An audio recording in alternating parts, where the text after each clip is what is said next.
G'day freedom lovers, Mark's here with another exciting story. Today we're going to talk about Bitcoin Cash, but before we get started, please click the likes, the subscribe buttons. If you can afford to make a contribution to this network, it'd be greatly appreciated. If you can't afford to make a donation of that sort, then share this video because that helps us as well. All these little interactions will do a great deal. And make a comment, let us know, did we do a good job? Did we suck? Do you have more questions at the end of it because we didn't quite cover it? Let us know. I'd like to mention our sponsors, Inner Light Meditation Center and the Townsville Waking Group. Thanks guys for sponsoring the show. If you want to be a sponsor, drop us a line at this email address. Before we begin, I'd like to mention that we are not financial experts or advisors. We are not qualified in any way, shape or form. Everything we say here is, to be taken for research purposes only. Please do your own research and check with your own financial advisors before you make any of these sorts of decisions. All that sort of housekeeping out of the road. G'day, Jason. G'day, how are you, Mark. mate? Hey, good to be here. Cool. Great to have you here, mate. So you're a bit of a connoisseur of Bitcoin Cash, mate. Yes, sir. So let's begin with a little bit of what is a cryptocurrency for people who have no idea. What is that? Yeah. As a cryptocurrency is basically information on a ledger, on a blockchain that is verified.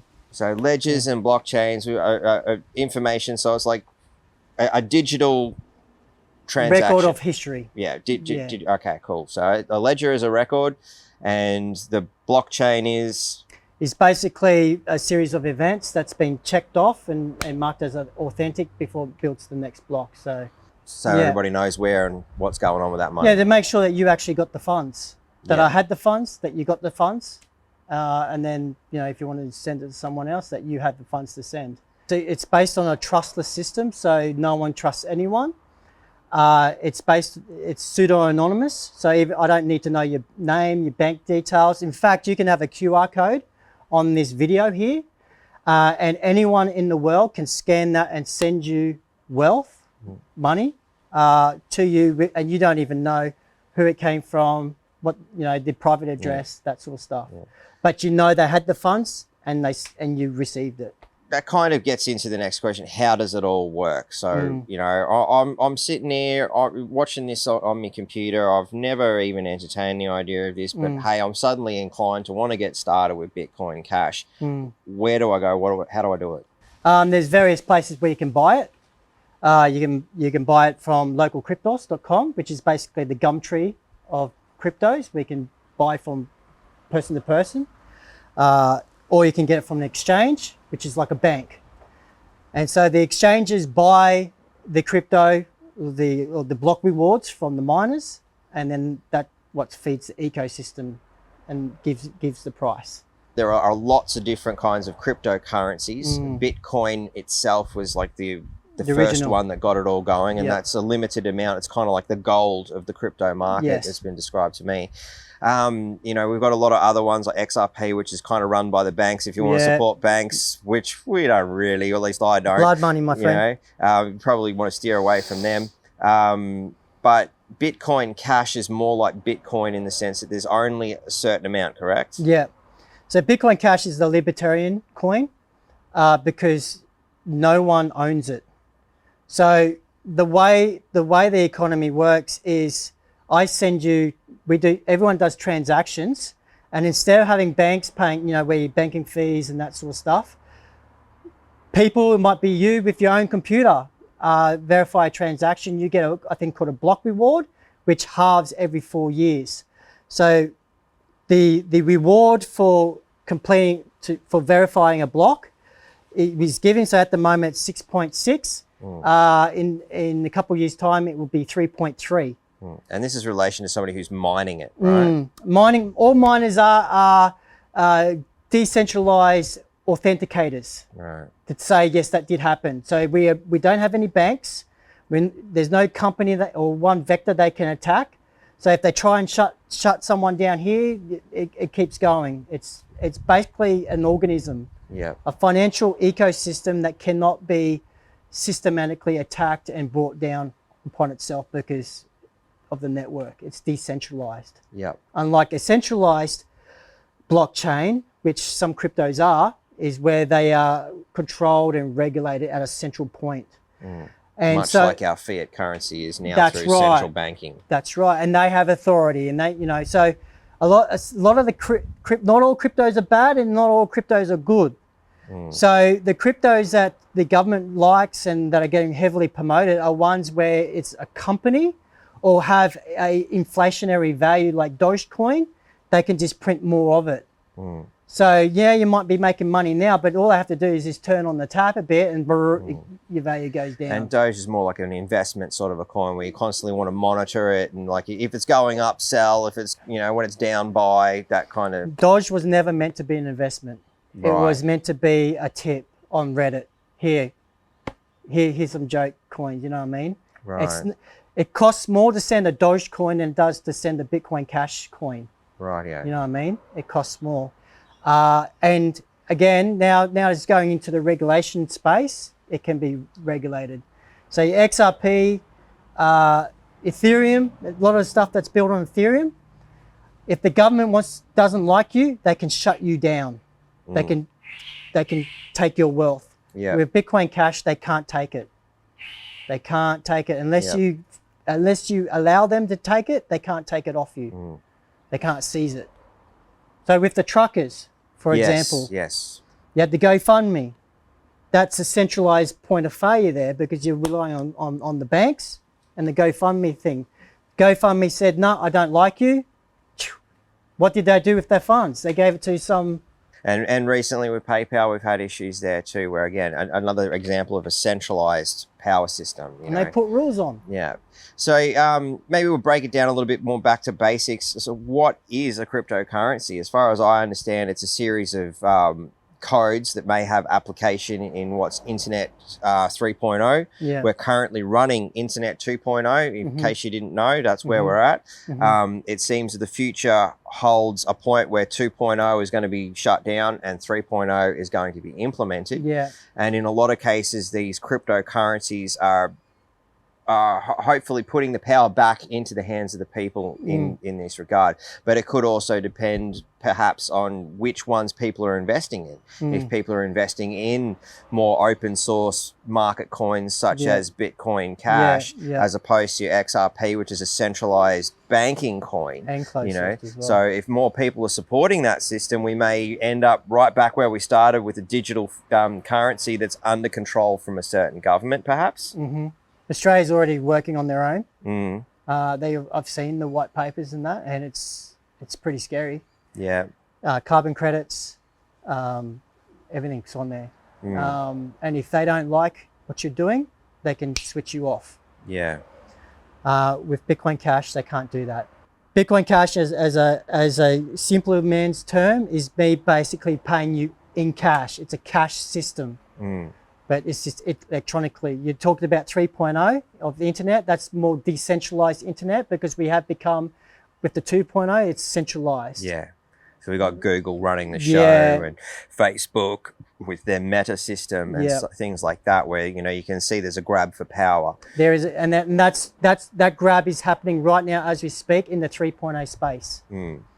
So we really need to vote with our dollars, with our actions on what we need to do. Yeah. So obviously Bitcoin Cash is a great way to do that. How do people get in contact with you if they want, we haven't perhaps answered their questions and they'd like a little bit of assistance getting things started? Do you have a website or email or something? Yeah. So I'm down on Flinders Street, Bitcoin Cash building there on Flinders Street there. You can reach me at jason@codevalley.com. I'll answer any... That building's just near the Catter Party building, isn't it? Yes. Yes, I thought so. Yeah, so if you're familiar with that, you'll find Jason's down the road. Yeah, so your Catter Party's over here.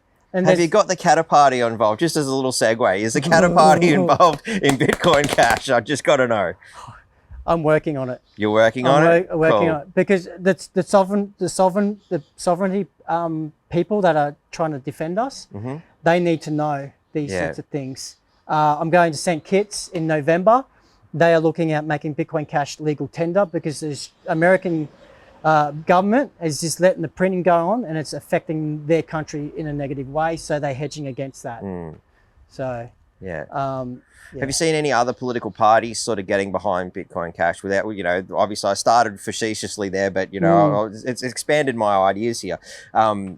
Is there any obviously the Australian government is creating their own centralized sort of a coin. So I'm guessing Liberal and Labor and their, you know, socialist coalition are probably behind that. I'm guessing they haven't come up behind Bitcoin Cash. Dominic from the Liberal Democrat Party's been looking into it. Okay. And he's pro crypto because he's a pro sovereignty guy thing. Yeah, and he's been looking to it. I was supposed to have an interview with him and talk some more. But yeah, we do have independents that are looking at it and see a feasible way for us to get out of the mess that we're in. Yeah. Yeah. You know what I mean? Yeah, so digital currency in itself isn't a bad thing. It's more who's in control of it. Just the same as, you know, our fiat currency, you know, if still backed by gold and done in its original inceptions may not be a bad thing. But now that, you know, it's been centralized and, you know, 48 out of 50 out of the, you know, central banking cartels are pretty much run by Rothschilds, for example. This is not run by Rothschild. Rothschilds and that they want to suppress this. Yeah. They want to kill it. So that's probably why you don't see Bitcoin Cash high on the list of cryptos. It's right down there. Yeah. That's because it's community supported. It's an organic ecosystem. It's not backed by anyone that wants to promote it. Yeah. You know what I mean? As in like rule, you know, as in pump and dumps and that sort of stuff. There's no Elon Musk speaking for us. There's no central bank authority saying we're going to go this way because it's a sovereign currency. Bitcoin Cash dropped in value quite a bit over last year. Has that hurt you? No. No? It's actually made me better off. How so? So would you rather buy an ounce of gold for $3,000 or $300? Well, obviously you want an ounce of gold for $300 as opposed to $3,000. That's, you know. Right. Big because jump. you know that $300 worth of an ounce of gold will go back to 3,000 at some stage. Yeah. Right. So with Bitcoin Cash, you've got a full Bitcoin and then you've got a decimal point and then you've got subs. Right. So if one Bitcoin Cash is worth $1,000 and I buy it there, right? I spend $1,000 of fiat devalued currency that's not worth anything in a few years' time for one. But then I get it down here, that 1,000 might get me 10. So as it's coming down, if I'm paid an equivalent value in fiat currency in Bitcoin Cash, I get more coins as it comes down. So when it goes up a little bit, I get more buying power than I could not possibly save. Yeah. If I save $10 a week, I always have that $10 a week, but it's since we've gone off the gold standard, fiat currency's lost about 98% of its value. Yeah, and we can see that in the gold prices. So, you know, 25 odd years ago, an ounce of gold was about $360 to $400 an ounce. You know, it's now looking at about $2.5 grand just off the top of my head. And that tells us that fiat currency has gone way down because, you know, you need so much more of it to buy an ounce of gold. So to answer your question, how does it affect me? No, because I treat it as money, as cash. Yeah. So it's called cost averaging. So every fortnight I get new BCH come in to the value of Australian dollars. So, you know, up here I got one coin, but down here I might have two coins because the fiat currency is still the same, but I actually get more assets for that. So so because it's dropped down in value, you can buy more Bitcoin Cash. Yes, and my saving power goes higher. Yeah. So the fact that the market's dropped down is a good thing for those who want to buy in. This is a time to actually recuperate from the lockdowns and stuff like that. Yeah. So it went up. That's when I cashed out. Yeah. And sorted out my debts and stuff like that. And then, it went down. But now I'm recuperating again, stacking my stats. So it's cost averaging. So as soon as I get paid, I pay my bills, you know, my rent, all that sort of stuff. And then I save as if it's just I don't have a bank account really. Yeah. So as safe as if it's a bank, but it's what you're saving it in your wallet. Yeah, and I cannot. It's impossible. It's the equivalent of stuffing it under your mattress. I'm burying it in the backyard there. Yeah. And it goes up over time because there's only 21 million coins.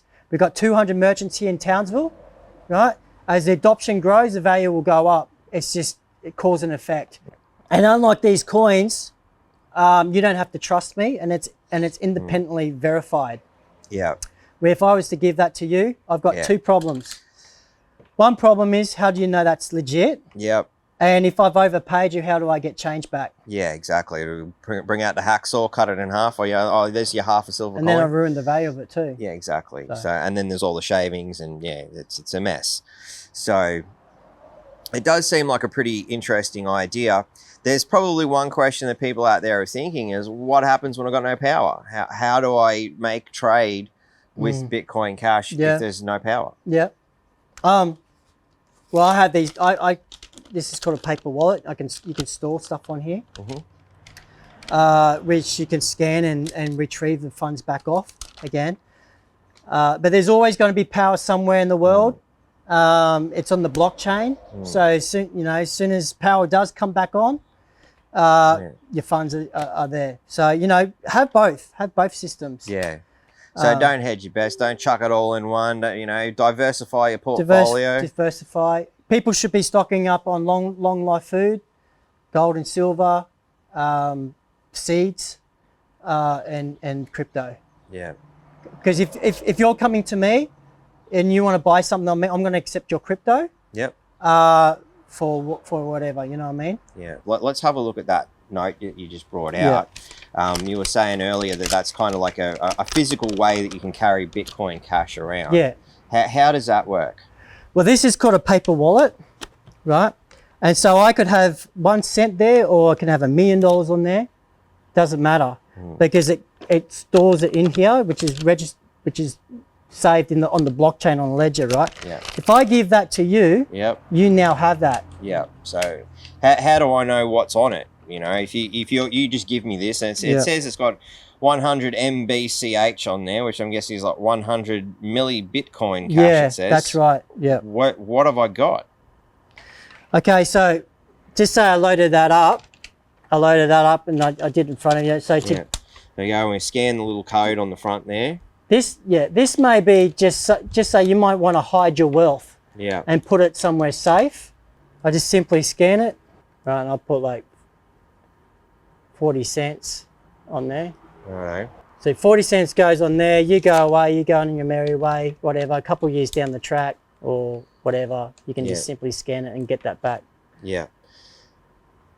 So, and that's 40 cents value of fiat currency. Fiat currency at that time. And depending on how things go in the market, that could be worth more or less as time goes on in fiat currency. Yeah.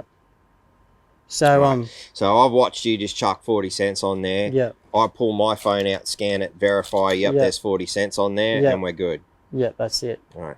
Now, can you add more to it at a later date? Yeah. So you can keep adding more to that note.